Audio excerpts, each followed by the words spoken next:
Lately, I've been uncovering the hidden truths of Portuguese football for international fans. We've talked about Sporting's remarkable rise, Benfica's potentially worrisome future, and Porto's recent leadership changes. I even dedicated an entire video to Boa Vista, so I thought the chapter on Portuguese football was closed, and it was time to move on to something new. But then, an interesting comment on my recent Benfica analysis stopped me right in my tracks. Why hasn't Braga won the league? And why do they keep being the eternal fourth best team in Portugal? For some of you, Braga might not even be on your radar, but we're talking about a club that in the last decade has defeated European giants like Liverpool and Arsenal and even made it all the way to a Europa League final. So if they're capable of these incredible feats, why can't they break the stranglehold of Portugal's big three and finally lift the league title?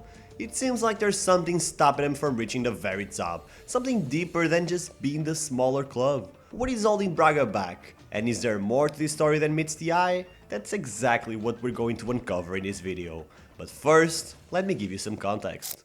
Braga is a club located in the Minho region of Portugal, formed by Sporting sympathizers, hence the name Sporting Clube de Braga. Initially, Braga even dressed just like Sporting, but in order to please the Benfica supporters, Braga kept their name but changed the color of their kits to resemble Benfica.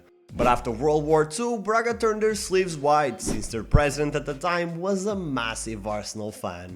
Considering they reached the first division with that Arsenal-inspired kit just 1 year later, the club decided to keep it for good luck, and it hasn't changed since. From that moment on, Braga would win the Portuguese Cup in 1966, and after a short stint away from the first tier from 1970 until 1975, Braga would make their return and never be relegated again. Over the following 50 years, Braga gradually developed from just another average Portuguese side into one of the hardest teams to beat in the league. They solidified their status as a European contender. In fact, they even won the long-forgotten Intertoto Cup. But it was their second place back in 2009-2010 and their presence in the next season's Europa League final that truly changed the way they were perceived by football fans. Many Portuguese fans were convinced it was just a matter of time before they won the league. Their own president, António Salvador, stated that his goal was to win the league by 2021. So why hasn't it happened? It's not like Braga disappeared or anything. They played against Real Madrid in the Champions League last year, they're in the Europa League this season, and they haven't finished below the top 5 for over 10 years now. Well, the easy answer is to simply blame the three giants. They pretty much decide everything that matters in the league because they're currently the only clubs that have any relevance whatsoever in the international market. Unlike what happens in the Netherlands, Liga Portugal doesn't share the money from TV broadcasts equally. Each club gets the revenue they're able to generate by themselves, which creates a big imbalance between the three giants and pretty much everyone else. Besides, the money Portuguese clubs make in European competitions isn't shared with other clubs like it happens in the Netherlands. As a consequence, you'll regularly see teams like AZ Alkmaar, Twente get in the middle of the three biggest clubs, while in Portugal, if Braga manages to even make it to third place, it's already a massive achievement.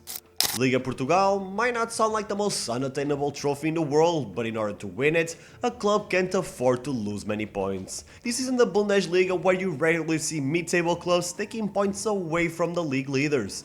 Like I've already told you, there's a big difference between the three giants and pretty much every team below Braga, so very rarely would you see a giant losing points, especially in the last few match days.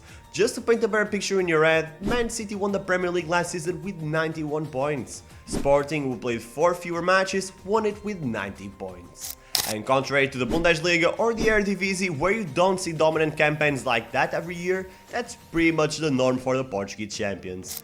In the past 10 years, we've witnessed 3 new records of points, and one of them didn't even lead to a championship win. So it's not an exaggeration when I say that if a team wants to win the league, they can't afford to lose more than 50 points on average. That's only possible for 2 reasons. The most obvious is that the competitive level is very low, and if we were to judge by that reason alone, it wouldn't be so far-fetched for Braga to win the league. However, Braga has always lacked squad depth in comparison to the three giants. They're often competing in the same number of competitions, but with fewer quality alternatives on their bench. As you can imagine, they'll often slip up against weaker teams, which hinders their chances as the season progresses. Plus, I know this might offend a few passionate fans, but let's be real. Whenever they're in doubt, most refs will favor the three giants in their decisions. I'm not even going to open this Pandora's box of corruption that has gone on in Portugal for a long time, but it's clear that if you're refereeing a match in a giant stadium with every home fan pressuring you, you'll usually pick whatever's most favorable to the big club.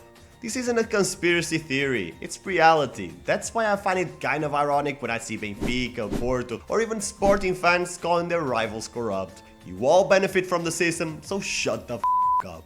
Anyway, that's the easy answer. The no accountability reply that any victim would like to hear, but that's not good enough for me. I know how tough it is to beat the system in Portugal, but I can guarantee you that it's not impossible to do. We can't act like the three giants aren't extremely incompetent at times. For example, in 1920, both Benfica and Porto were competing for the title, yet it felt like neither of them deserved to win it. Both dropped points all the time in a season where the modest Famalicão even led for a while. 10 years earlier, Braga fought solely with Benfica for the title, since Porto and Sporting had seasons to forget, but they let it slip right at the finish line. In 2012, Braga led the league with only 6 matches left to play, but they couldn't overcome the hard task of beating both Benfica and Porto. You see, there have been several moments where Braga could have realistically won the league, and the bottom line is that they didn't do it because they weren't good enough. They weren't, they aren't, and they probably never will be as long as their president António Salvador remains in charge. What I just told you is almost considered blasphemy in Braga, but hear me out. I obviously recognize the good work Salvador has done as Braga president. He was literally a fresh-faced 32-year-old when he took over a debt-ridden club about to get relegated. And not only did he save them, but in little over half a decade, he turned them into serious contenders. He even led them to a Europa League final, which they weren't so distant from winning. But that should have been their takeoff, not their absolute peak. Everything that I've said is objectively impressive, but that happened 15 years ago. It's commendable that Braga is able to consistently win domestic cups and be clearly above everyone else other than the 3 best teams, but in my eyes, and through the perspective of any ambitious fan, that shouldn't be enough. Despite the empty promises of turning Braga into a big club, Salvador regularly sells their best players. I know that Braga relies on sales to survive, but it's not the wisest move to sell their players to their biggest rivals. Braga could probably get a lot more money if they sold their stars to foreign markets, and they wouldn't be strengthening their rivals in the process. To be fair, they don't do business that way as much nowadays, but it's pretty obvious they're turning into a feeder club for PSG, like Girona for Man City or Strasbourg for Chelsea. I get that they'll have access to top-notch players that they couldn't afford otherwise, but on the other hand, every player they acquire through their connections with PSG is playing on borrowed time. As soon as they start showing some promise, they'll be out the door faster than a VAR decision on a Porto penalty. So, is it really worth it? I would say it is if Braga wants to remain competing for a podium finish, but if they want to be champions, they'll need more than that. Again, I know people don't take Liga Portugal seriously, but this isn't a circus. Well, it's not a circus every day. And the level might be low, but the 3 giants often have long, sustained projects that no promising youngster could beat. I'll go even further. You could put Yamal and Williams in Braga, and they still wouldn't finish above Sporting last year. Not that Sporting were unstoppable, but they have something that Braga doesn't have: a competent manager. For years, Salvador continues to invest in his dream of finding the new José Mourinho. According to his vision, he believes that he'll one day find a young manager at that level and he'll be the one to carry Braga to glory. That's why almost every year Braga hires a new promising coach to sell the ship.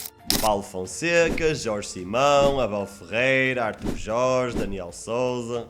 However, he never gives them enough time to implement their ideas and always puts them under immense pressure.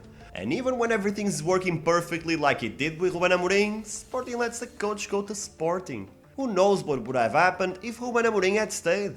After all, during his 13 matches with Braga, Amorim won 10 of them, and just 1 year later, he ended Sporting's league title drought that had lasted for almost 20 years. After hearing all of this, it's pretty obvious that Salvador just doesn't have what it takes to lead his beloved Braga to the top. The risk of replacing him with someone worse is probably the biggest factor in his favor at the moment, but Braga fans need to take a stand. Other clubs might seal partnerships with other European giants and surpass them. The rivals Vitória are building a solid base under the new coach Rui Borges, so Braga's place as the 4th best club isn't even guaranteed. But what do you think? Will Braga ever win a championship? Let me know your opinion in the comments, as I always go through every single one of them. And if you want to continue binging content about Portuguese football, click here. I'll see you there.